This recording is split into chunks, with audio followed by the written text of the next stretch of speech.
महाराज जी के चरणों में वंदन। श्री राधे। बाबा, एक साधक को जो कि शरणागत है, दीक्षित है, उसे ज्योतिष को मानना एवं उसके उपाय करने चाहिए या फिर अपने इष्ट की अनन्यता में ही रहे? ज्योतिष शास्त्र है, ऐसा तो सत्य है कि ज्योतिष शास्त्र है, पर ज्योतिष किसको बताती है? पूर्व जन्म के द्वारा किए हुए कर्मों के परिणाम में जो शरीर रच चुका है उसकी बात बता रहे हैं। ज्योतिष के अनुसार कोई अनुष्ठान करने पर आए हुए अशुभ प्रारब्ध को रोकने की चेष्टा की जाती है। रुके ही ये पक्की बात नहीं, रोकने की चेष्टा की जाती है। पूर्व आए हुए शुभ अशुभ प्रारब्ध का ज्योतिष के द्वारा हम वर्णन कर सकते हैं, उसके रोकने की चेष्टा कर सकते हैं। ना वो हमें सुख प्रदान कर सकती है, ना हमें भगवत प्रदान कर सकती है। समझ में आया? आज की समस्या तो हम निपटा नहीं पा रहे हो, कल क्या होने वाला है वो समस्या सुन के हम आज ही डिस्टर्ब हो जाए। पहली बात तो ये बड़ी नकारात्मक बात है।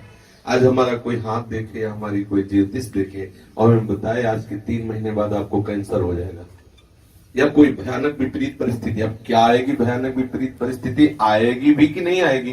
कोई भागवती का ऐसा शुभ कर्म बन जाए कि उसको वही रोक दे, तो हम 3 महीने पहले से ही डिस्टर्ब हो जाएंगे। पहली बात तो है।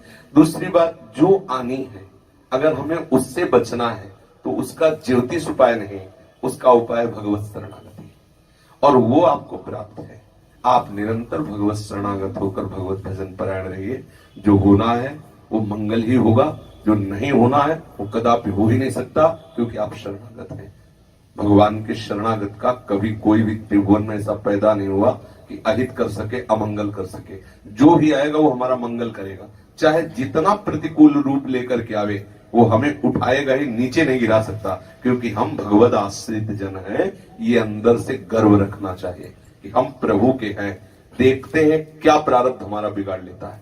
जहां प्रारब्ध वहीं ठाकुर है, क्योंकि हम जहां नाम जपेंगे वही ठाकुर हमारे पास रहेंगे। नाम बाणी जहां श्याम श्यामा तहां, तो प्रारब्ध बढ़ा कि ठाकुर जी बने है। बस ये ध्यान रखना। जब सुदामा जी को द्वारिका इसकी कृपा से बड़ा वैभव प्राप्त हुआ तो धर्मराज जी एकांत में प्रभु से मिले कि प्रभु, इनके भाग्य में लिखा है 6 श्री, लक्ष्मी का नाश, और आपने इतना वैभव दे दिया। तो बोले इन्होंने बहुत बड़ा भंडारा कर दिया। जितने अनंत ब्रह्मांड हैं, अनंत जीव हैं, सबको तृप्त कर दिया। तो कहा प्रभु, पाने के लिए तो खुद इनके नहीं, इन्होंने भंडारा क्या किया? बोले जो हमने तंदुल पाए ना इनके, तो हमारे रोम रोम में करोड़ करोड़ ब्रह्मांड वास करते, सब तृप्त, मैं तृप्त, सब तृप्त हो गए, उसके भंडारे को फल दो। प्रभु से कोई वकालत कर सकता है क्या? तो उल्टा लिख दिया गया, 6 श्री का उल्टा लिख दिया गया, यक्ष श्री, अर्थात कुबेर की तरह संपत्ति इनके पास सदैव बढ़ती है। भगवत शरणागत का प्रारब्ध क्या बिगाड़ सकता है? तो हमें यद्यपि ज्योतिष शास्त्र है, पर वो है असत का ही वर्णन करने वाला। ये शरीर, ये प्रारब्ध, ये जन्म, ये असत ही तो है ना। तो हमें सत शास्त्रों का, जो भगवत लीला गुणानुवाद, भगवत तत्व में निष्ठा प्रदान करने वाले हैं, उनका श्रवण मनन करके भगवत प्राप्ति करना चाहिए। प्रारब्ध शरीर पे आए, हमें पता है कपड़ा जलेगा, तो हम उसको दूर कर दे अपने से, तो हमें आंच नहीं आएगी। ये शरीर मरेगा, ये शरीर सड़ेगा, तो इस शरीर से अपना संबंध हटा के भगवान से संबंध कर ले, अभी आनंद आ जाएगा। यही सत्संग रोज प्राय घुमा के हो रहा है। शरीर भाव का नाश किए बिना चिदानंद तत्व का अनुभव नहीं हो सकता। ज्योतिष शरीर की बताएगी, मेरी नहीं। मेरे स्वरूप में जो महान विलक्षणता है, ज्योतिष की ताकत नहीं कि उसका वर्णन कर सके। समझ आया? तो बस सच्चा मार्ग ग्रहण करके प्रियालाल को रिझा लो, यही सब शास्त्रों का फल है। बड़े कितने मंद बुद्धि के लोग हैं, बोले घोड़े की नाल पहन लो तो नौकरी मिल जाएगी, घोड़े के नाल पहन लो तो फर्नीचर नहीं लगेगा। अब सोचो, घोड़े के पैरों में लगा लोहा, हाथ में पहन रहे, पानी पीना, भोजन पाना, कितनी बुद्धि मलिन है। अरे ठाकुर का प्रसादी पाओ, ठाकुर का चंदन लगाओ, ठाकुर की चरण रज लगाओ, कहा घोड़े की वो नाल पहन, मतलब कितनी बुद्धि भ्रष्ट हो रही है लोगों की। बोले ये इससे कहीं शनि मानेगा? अरे शनि शुक्र राहु की तो जितने सब हरि के अनुचर हैं। आप अगर राष्ट्रपति का हाथ तुम्हारे ऊपर है तो टीएम पीछे घूमेगा, तुम्हारे कुछ नहीं करने वाला। तो ये सब लोकपाल, बड़े बड़े देवता, बड़े बड़े सब शक्तियां हमारे प्रभु के अनुचर है सृष्टि विधान के लिए। जो भगवान का भजन नहीं करते, विपरीत आचरण करते हैं, ये शनि, ये राहु, ये केतु, ये सब दंड विभाग है, उनको जला के राख कर देते, चाहे जितना अनुष्ठान करो। और यदि हरि भजोगे तो शुक्र शनिचर राहु आदि सब वही है तेरे चेरो, ये सब तुम्हारे सेवक बन जाएंगे और सब तुम्हारा मंगल करने लगेंगे। जितने हरिवंश महाप्रभु ने कहा है कि जो पे कृष्ण चरण मन अर्पित तो करी है का नवग्रह रंक। ये बेचारे गरीब नवग्रह क्या कहना चाहिए? तो मेरे मन में तो ये बात एकदम दृढ़ थी, पर माता पिता को थोड़ा सा इस चीज को लेके था। सुना देना ये बात, 8-10 दिन में पहुंच जाएगी। बाहर सुन लिया उन्होंने खड़े होकर।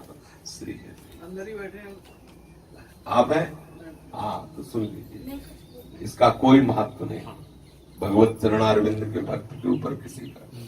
जी मैं इसी के बारे में पूछना चाहती हूँ, ये पूरे परिवार में बिल्कुल अकेला है जी, बस। अब ये और मैं पूरे संसार में अकेला हूँ। लेकिन ये तो ऐसे घुस गया है घर वालों से, हमसे से बहुत ही कम। पहली बात समझो, कोई अकेला नहीं है, सबके साथी भगवान श्री कृष्ण है और अपनी अपनी जगह सब अकेले हैं। आप अकेले नहीं, आपका कौन साथी है? बोलो कौन साथी है? तुम मानते हो लड़का तुम्हारा साथी है? कोई साथी नहीं है।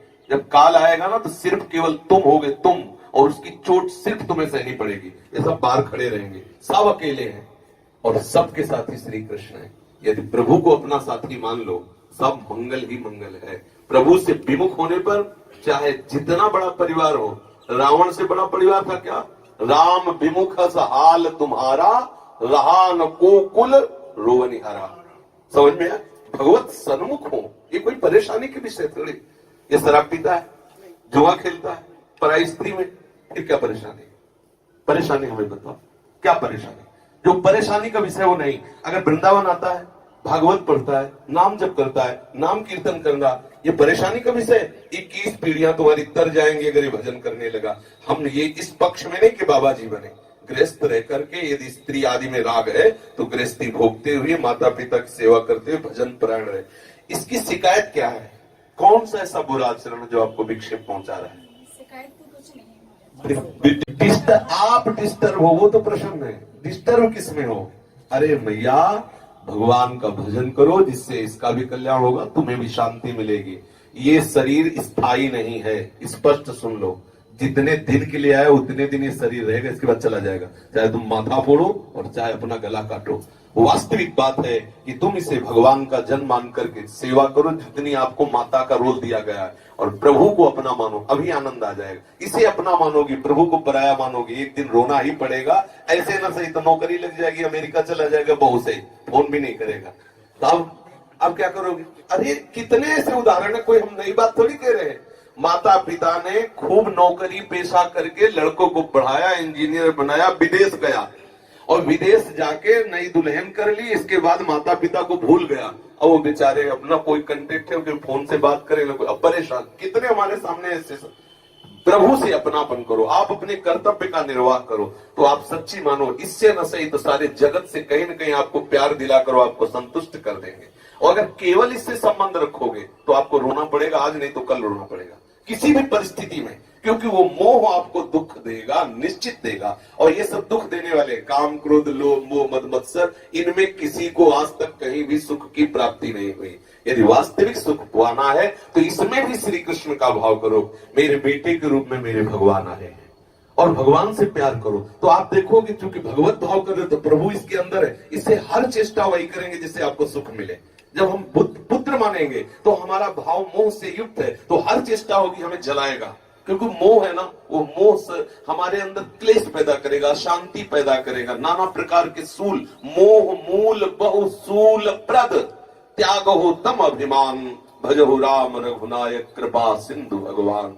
मोह मूल जड़ है दुख की, मोह मोह मूल बहु सूल प्रद, त्याग हो तम अभिमान। उसको